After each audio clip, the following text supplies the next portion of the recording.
Here is a simple lesson. We've got to learn how to make decisions. And most people don't know how to make decisions.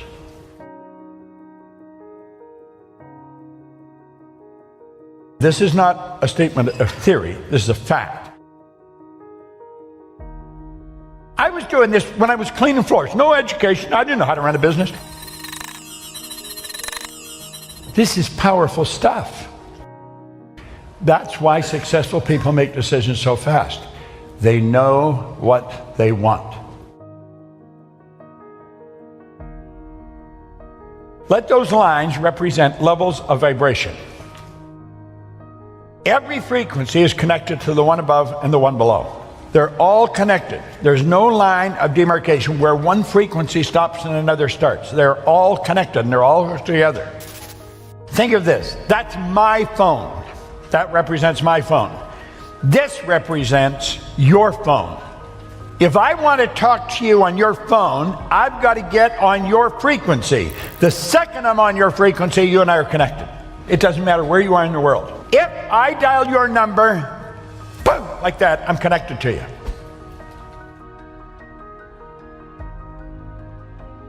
Makes no difference where you are. I could take a picture here, I could hit send, and simultaneous with me hitting it, you've got it.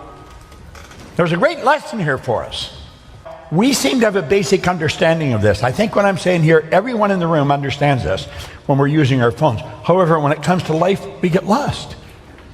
We don't seem to understand it. Well, let's try and understand it with respect to decisions. We operate on frequency. My voice is being amplified on a particular frequency. You and I think on frequencies. Thought is energy. Do you know your thoughts are the most potent form of energy there is? Your thought would make the laser beam look like a toy.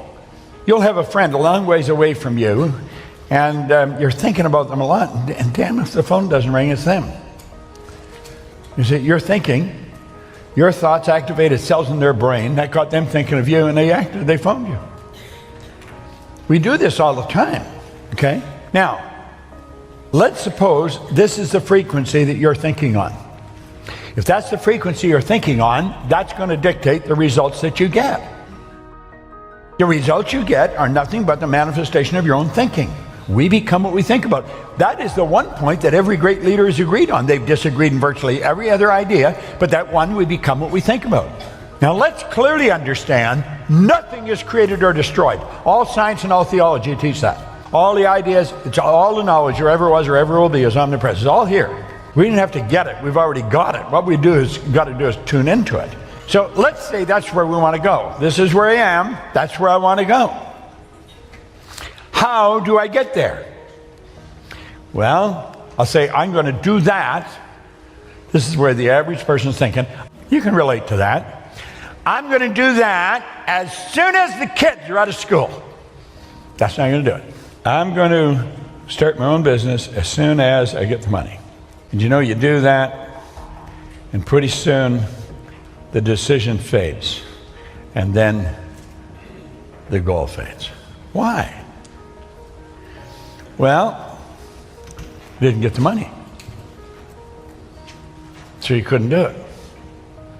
Problem was, you didn't have the money. You talk to anybody that's high in finance, and they'll tell you the money is never the problem. Ideas are the problem. You got the right idea, you'll always find the money. Well, you see, we're thinking down here on this frequency. Your mind and your thoughts are down here on this frequency. What you want is up here on a higher frequency. You cannot get what you want up there while your thoughts are down here. Your mind and thoughts must focus on the same frequency as what you want. If you want it, it's already here. And you make a decision, it's got to be a committed decision. You say, I'm doing that. Now, the second you make a committed decision, everything starts to change. You begin to think and act like the person you want to become. You stop thinking down there, you're thinking up here now. You're thinking on a higher frequency. Want is the only prerequisite for making a decision. Doesn't matter whether you have the money. Do you really want it? If you really want it, you will get it. But you've got to really want it. Yet you also have to understand that everything you need is here. But you've got to be specific. You could be a waiter. Somebody leaves you a nice tip. You got more money. That's not it. You've got to be specific how much more money. You know exactly what you want. Yet you don't have to know where it's going to come from. You do not have to understand all the basic principles between sending the picture to the person on the other side of the world for it to get there. All you have to do is know how to do it. Want is the only prerequisite for making a decision. That is so important, you should write it down. Write it somewhere that you're going to see it often. Maybe get a sign and put it up in your house. This is such powerful information, you'd think it would be taught in all schools. The truth is it's not. It's rather sad because it can be, but it's not. You only have to know what you want. It doesn't matter whether you've got the money. That makes no difference. It doesn't matter whether you've got the resources. That doesn't make any difference. It doesn't matter if you know the right people. It doesn't make any difference. Now this sounds so preposterous to a person that's never studied this. Listen, the money is here. You know that song, Love is in the Air? You know the song? Well, change the lyrics. The money's in the air. It is. When you're in harmony with it, you will never stop it flowing to you. Money goes where it's invited, and it stays where it's welcome. Listen to most people. The way they talk about money, you think it was the worst stuff in the world. I get so sick of it. I just never have enough money. Well, they're getting very angry. Hey, why don't you change your attitude? Now, you see, that really sounds stupid. Here they are, they're in need of money, and somebody says, change your attitude. They don't even know what attitude is. Yet it sounds like we need so much more than attitude change, but really, that's all I changed. So you've got to understand what attitude is. See, there's a power flowing to and through you, Daisy. It's flowing right into your consciousness. It has no form. It's a clear, unadulterated power, and as it flows into your conscious mind, you have the ability to make out of it anything you want. And you know something? I don't know if you know what you want, but you are a persistent individual. You are naturally persistent. You're genetically designed that way. We can do anything. We've got the faculties to do the job. Most of us are going by what we hear, see, smell, taste, touch. But your lessons come from your inside world, not outside, inside. And you have to use your higher faculties. Perception, the will, reason, imagination, memory, intuition. Want is the only prerequisite for making a decision. You've got to get this, burn this into your mind. You don't even have to understand this in any depth. Just accept it.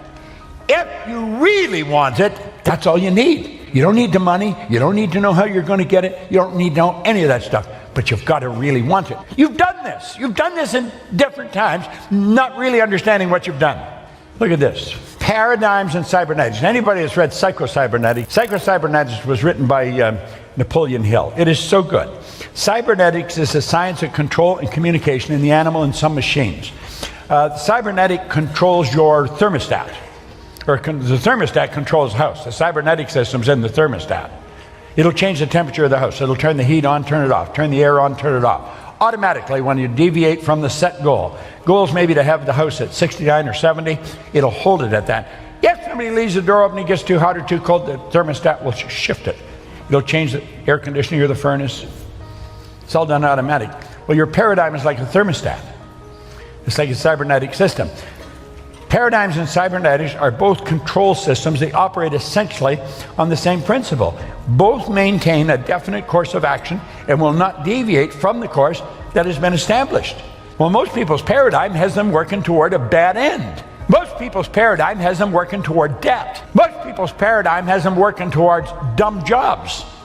You must alter the paradigm if you desire to achieve improved results. A company operates on a paradigm. A country operates on a paradigm. It's called culture. You have a culture in your family. The family has a paradigm. Family operates a certain way.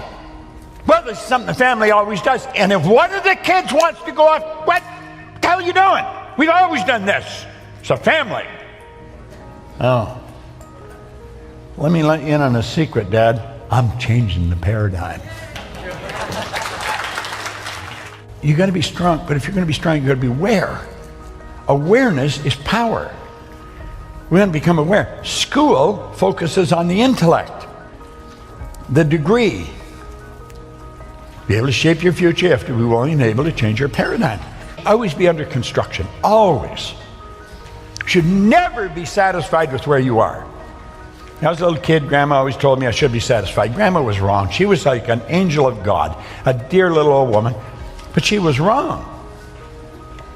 Your results should always be under construction. You always want to be improving them. Now you got to ask, are you ready to change?